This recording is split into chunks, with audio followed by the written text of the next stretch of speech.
Officials say U.S. citizens need to be more careful as tensions surrounding the war in Iran continue to increase. Officials say Americans could be targeted as the conflict intensifies. President Trump has issued an ultimatum.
Live from SIUE, this is 204 News Break.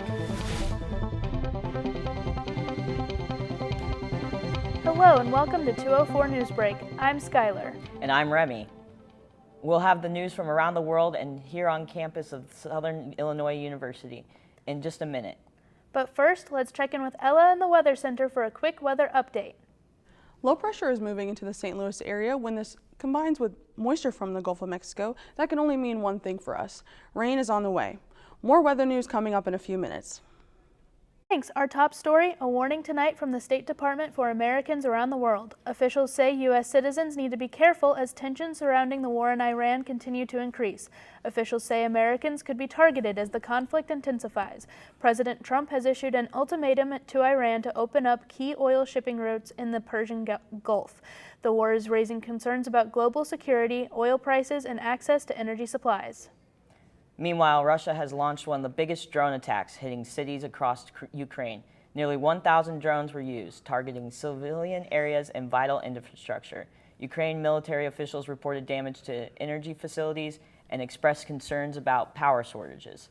The war in Ukraine is now entering its 5th year with no end in sight. For news closer to home, let's go into the field now for a special 204 News Report. Once booming Washington Avenue in downtown St. Louis is now experiencing major losses in both business and residents. The street has lost over 5 businesses in recent years, including longtime local brunch spot Blondie's, which closed their doors without warning earlier this year in January.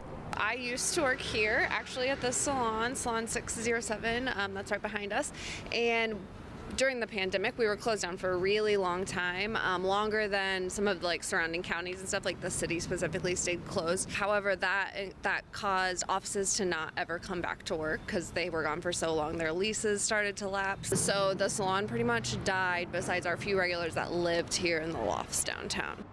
Plans for the revival of the area are currently underway. Oliver Properties has began construction on Washington Avenue Food Hall, a large multi-vendor dining concept expected to open in early 2026. For the food hall and everything over in the Copia area, that building is so huge, and that's outdoor space, and that was just such a big gap down here. So that coming back, and then now be able to have a couple hundred people in there plus local vendors, it's just good for the community and local small businesses. I'll be walking around again downtown for more things to do. While residents of Washington Avenue have experienced many difficult changes throughout the years, they still hold on to hope for their street and will never stop advocating for the betterment of their community. This is Kayla Cook reporting for MC204. If you are traveling this weekend, be ready for a long wait at the airport. The Transportation Safety Administration says the wait for airline passengers has reached an all-time high. The partial government shutdown is causing the delays as it drags on, with airport security workers going without a paycheck for weeks now. In the meantime, Congress is on a 2-week recess, which means no end to the shutdown is likely soon. Closer to home, SIUE Chancellor James Minor publicly criticized the school newspaper this week, accusing the Elistal of inaccurate reporting. Minor was not specific, but he said in a letter to the university leadership that he is disappointed by what he calls the newspaper's predictably poor, inaccurate, and incomplete reporting. An editorial in the Elistal calls Minor's accusation baseless and says that the newspaper stands by its reporting.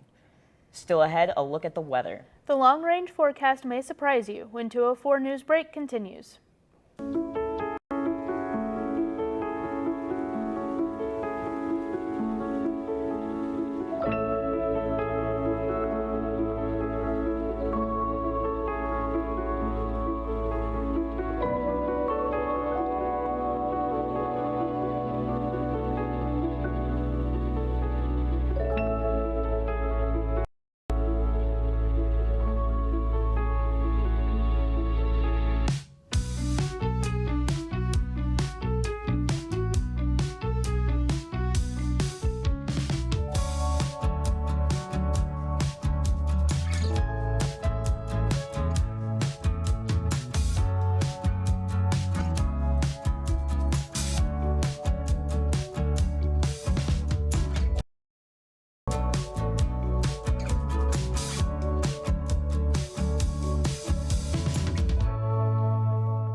Welcome back. After fall in the Midwest, weather forecasters say we might have more of the same this winter.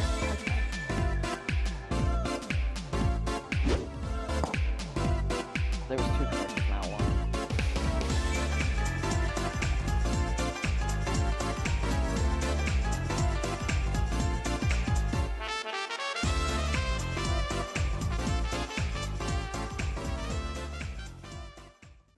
Welcome back. After a warm fall in the Midwest, weather forecasters say we might have more of the same this winter. To find out, let's go back to the Weather Center, where Ella has the details. Looks like we need to get ready for an unusual winter, and by that I mean unusually warm and rainy. Experts at the National Oceanic and Atmospheric Administration anticipate a less severe winter with reduced snowfall and increased rainfall in most of the U.S. states. They say the impact of El Nino as well as the effects of climate change are contributing to this altered winter outlook. So warmer weather is on the horizon. Back to you. Thanks, Ella. The Illinois Attorney General has accused an Edwardsville Thai food restaurant owner of tax evasion. 54-year-old Saram Purabat faces charges of filing false tax returns to avoid paying more than $100,000 in sales tax. Purabat, who owns the popular Zap Thai restaurant, was indicted on 2 counts of theft of government property, in addition to 35 counts of filing false tax returns. Golfer Tiger Woods is also facing charges this week after a rollover crash near his Florida home. Police say Woods was attempting to pass a truck in a narrow road when his vehicle flipped. Woods and a passenger in his car were not hurt, but he was arrested on charges of drunk driving and refusing to submit to a blood test. Woods has been arrested previously in 2017 for driving under the influence of prescription drugs. Finally, our thoughts go out tonight to SIUE music professor Manny Watts, who was recovering from a lightning strike on campus yesterday. When asked about his shocking experience, he responded, quote, "It really transformed my life. I'm a much more positive person now." Manny told reporters he plans to take charge of his life and shed light on the dangers of playing the trombone in thunderstorms. Watts students say he's not only a great musician, but an excellent conductor as well. Well, that's it for 204 News Break. Hope your world is a better, less shocking, and safer place. We'll see you again tonight at 10. Good night, everyone.